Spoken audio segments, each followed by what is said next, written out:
মোমবাতির পরিবর্তে আমি ডলটা বসিয়ে দিয়েছি। আজকে আমি অরেঞ্জ ফ্লেভারের কেক বানাবো, তাই 1 কাপের সাথে একটু কম ময়দা নিয়ে নিয়েছি, বেকিং সোডা আর অরেঞ্জ ফ্লেভারের কেকটা আমাকে টু স্টেপে বানিয়ে নিতে হবে। কিছু বেকিং পাউডার, গুলো একটু ভালো করে মিশিয়ে নিব। আমি 6টি ডিম নিয়ে নিয়েছি, পরিমাণে ময়দা নিয়েছি, ওই পরিমাণে চিনি দিচ্ছি। আপনারা চাইলে চিনিটা পাউডার করেও নিতে পারবেন। এখন আমি বিট করে নিব। একদম ফ্লাফি হয়ে গেছে। অরেঞ্জ ফ্লেভার, অরেঞ্জ কালারটা 1 চামচ পরিমাণ দিয়েছি, এটা ভালো করে মিশিয়ে নিব। অল্প করে শুকনো উপকরণগুলো দিব আর মিশিয়ে নিব। এটা মিশিয়ে নিয়েছি, এখন মোল্ডে দিয়ে দিব। ট্যাপ করে দিয়েছি, এভাবে আমি দিয়ে দিচ্ছি।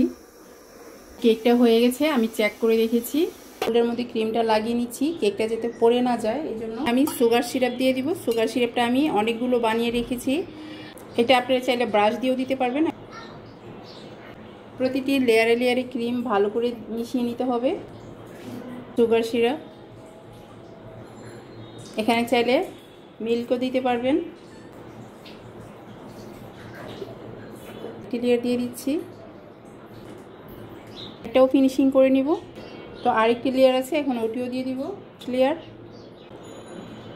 সাইডে আমি এইভাবে করে লাগিয়ে নিব অল্প অল্প করে। তো এখন আমি 5 মিনিটের জন্য ফ্রিজে রেখে দিব ক্রিমটা বসার জন্য। পানি দিয়ে দিয়েছি, এখন 2 চামচ চিনি দিয়ে দিয়েছি জেলটার জন্য। অরেঞ্জ ইমালশন, অরেঞ্জ কালারটা দিয়ে দিচ্ছি। কর্নফ্লাওয়ার উপরে একটু মিশিয়ে নিব। তবে চুলাটা কিন্তু অফ আছে, আমি অন করে দিয়েছি। আর এটা অনবরত নাড়তে হবে, যেহেতু কর্নফ্লাওয়ার দিয়েছি নিচে দিয়ে লেগে যেতে পারে। দেখতে পাচ্ছেন কতটা ঘন হয়ে গেছে। আমি চুলাটা এখন অফ করে দিব। তো এতটুকু আমি নিয়ে নিব। তো সাইডটা আমি কেটে নিয়েছি, এখন এখানে ক্রিম লাগিয়ে দিব। এখন যে জেলটা বানিয়েছি সেই জেলটা দিয়ে দিব পুরো গায়ে।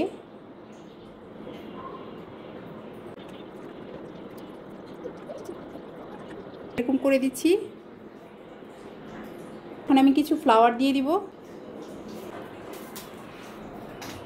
তো দেখতে পাচ্ছেন আমি খুব সিম্পলভাবে ফ্লাওয়ারগুলো দিয়েছি। বল দিয়ে দিব সুন্দরের জন্য। এখন এই স্প্রেটা করে দিব গ্লিটার, এটা আর এটা সিলভার কালারের গ্লিটার। তো এখন আমি এভাবে স্প্রে করে দিব পুরাটা কেকের মধ্যে। এটা দেওয়ার পর দেখতে পাচ্ছেন কতটা সুন্দর গ্লেজ মারছে। আমি দিব না, একটা ডল বসিয়ে দিব, ডলটা দেখতে খুব সুন্দর লাগবে।